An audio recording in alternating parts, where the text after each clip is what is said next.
Et oui, bonjour, c'est Diabolocile pour objectifmoto.com. Eh bien, comme vous avez pu le voir sur l'essai de la Triumph Street Triple 675 RX, nous avons utilisé un casque Shark qui est en fait le casque Vancore.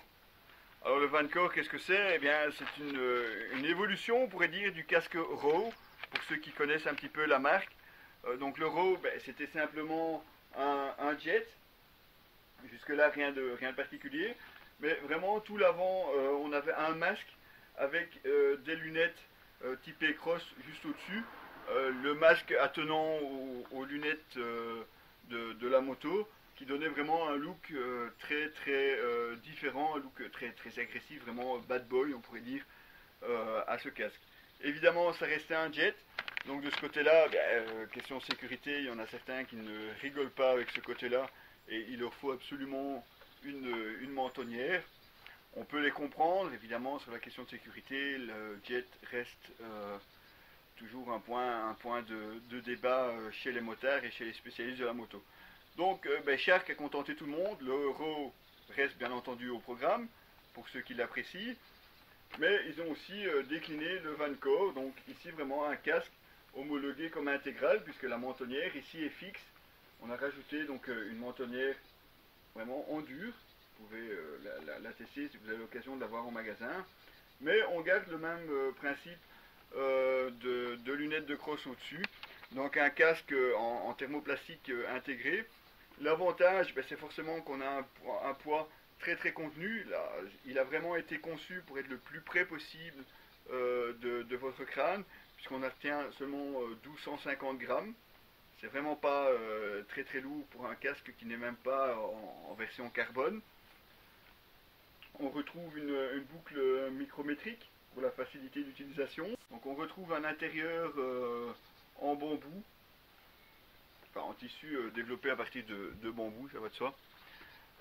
Démontable et lavable. Ça c'est un petit peu, je dirais, devenu une norme classique chez tous les casques, mais c'est toujours bon de le signaler. Donc un écran qui est signé Carl Zeiss, donc le même qu'on peut retrouver sur certaines caméras ou appareils photo par exemple. Anti-buée, ça va de soi, anti-rayure. Anti-buée, on y reviendra d'ailleurs. Donc on peut très facilement personnaliser son casque en changeant les lunettes. Il y a différents types de verres également, les couleurs des lunettes peuvent être différentes. On retrouve la lanière comme un petit peu un casque cross, mais une fixation très facile puisque c'est simplement un clips.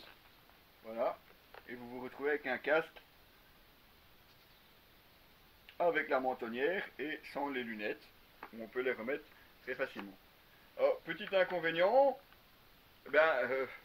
d'une part, forcément, c'est pas une visière, donc ça ne marchera pas, on ne saura pas l'ouvrir, à moins de vraiment le retirer et de la remettre ici au-dessus, mais en roulant, il ne faut pas y compter, c'est mission impossible.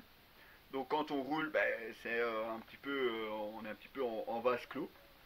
Il y a malgré tout une aération qui a été rajoutée qui n'existait pas sur le Raw, très large ici sur le sommet du crâne.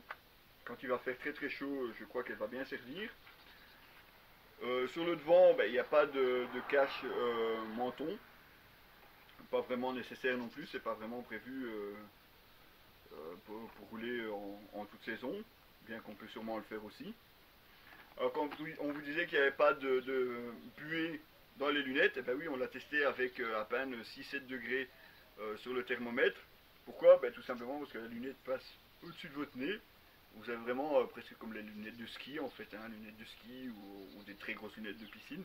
Enfin, soit vous n'avez pas le nez à l'intérieur, donc forcément, il n'y a pas de buée non plus quand vous vous arrêtez quelque part, même si le temps est très froid et très humide. C'est très pratique. Il n'y a pas besoin de pinlock, il n'y a pas besoin d'ouvrir la visière. De ce côté-là, c'est facile, on met simplement un foulard, pour ceux qui ont un petit peu plus froid, on met un foulard sur le nez, ça vous tient au chaud, et puis au moins la visière n'est jamais embuée par votre respiration. Alors, un petit point forcément qui nous a bien plu sur ce Shark, la déco. Il y a pas mal de décos différentes, des décos camouflage, des décos comme celle-ci, il y a vraiment toutes sortes. Donc ici on retrouve vraiment soleil levant japonais, enfin le soleil japonais un petit peu des kamikazes avec un petit dragon à l'intérieur et une déco qui n'est pas non plus symétrique puisque de l'autre côté, on verra sûrement mieux sur les photos, on retrouve ici un grand dragon de ce côté-là. Alors on note aussi que on nous a prévu, le Shark est prévu pour être utilisé avec leur système Bluetooth. On l'a pas, donc on va pas pouvoir vous donner un avis sur le système Bluetooth de Shark, mais normalement pour le Vancore c'est prévu.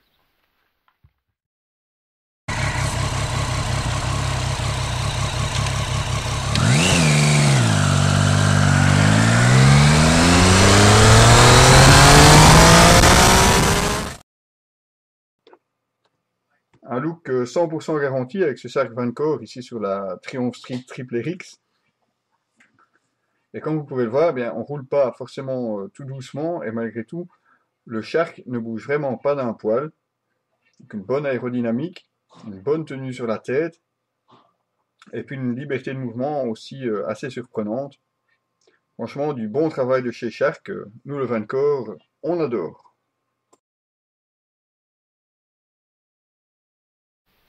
Voilà, donc on a été tester ce Vancore forcément sur la route, notamment quand on faisait l'essai de la Triumph Street Triple 675 RX, comme vous avez pu le voir. Shark ne s'en cache pas, c'est un casque que eux prévoient surtout, conseillent surtout pour la ville. Pas qu'on ne puisse pas l'utiliser sur des grands axes ou sur l'autoroute. Côté aérodynamisme, de ce côté-là, il n'y a pas de problème. Ça ne bouge pas trop, sauf vraiment si vous prenez de très très grosses vitesses, où là vous avez vraiment le casque, on sent quand même le casque qui s'enfonce un petit peu.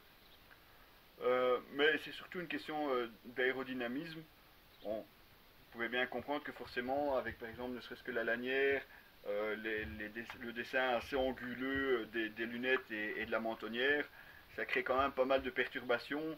Et c'est vrai que de ce côté-là, si le rythme s'accélère, on en prend quand même pas mal dans les oreilles. Mais à part ça, on peut tout à fait l'utiliser, même sur de grands axes si vous voulez, mais protection d'oreille plus que conseillé. On note aussi un petit bémol, parce qu'on l'a utilisé aussi sous la pluie. Et là, c'est vrai que c'est un petit peu plus embêtant, parce qu'une grande visière, bah, c'est facile, même avec certains gants, vous avez un petit peu une raclette sur un des doigts, bah, on passe le doigt et on voit clair. Ici, forcément, avec le dessin de la lunette, ça devient plus compliqué à nettoyer s'il y a de la pluie. Donc là, c'est aussi un petit point noir pour ce casque. Mais à part ça, on a vraiment un look superbe.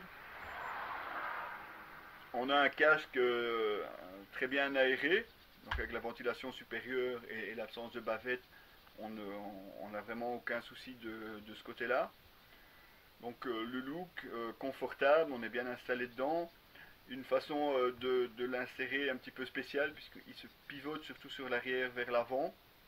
C'est un coup de main à prendre, mais une fois qu'on l'a, c'est assez facile à faire. Et puis bon, finalement, si vous voulez un peu plus d'air, simplement utiliser des petites lunettes plus ajustées et enlever les lunettes de Shark. Ou si vous avez besoin de respirer, discuter avec quelqu'un, on ouvre simplement, c'est aucun problème. Voilà donc un très très bon essai de ce Shark Vancore. On espère bien entendu avoir très bientôt de nouveaux essais de chez Shark également à vous présenter pour le site. Retrouvez toute l'actualité de la moto, tous nos essais de moto, d'équipement sur notre site www.objectif-moto.com. A très bientôt.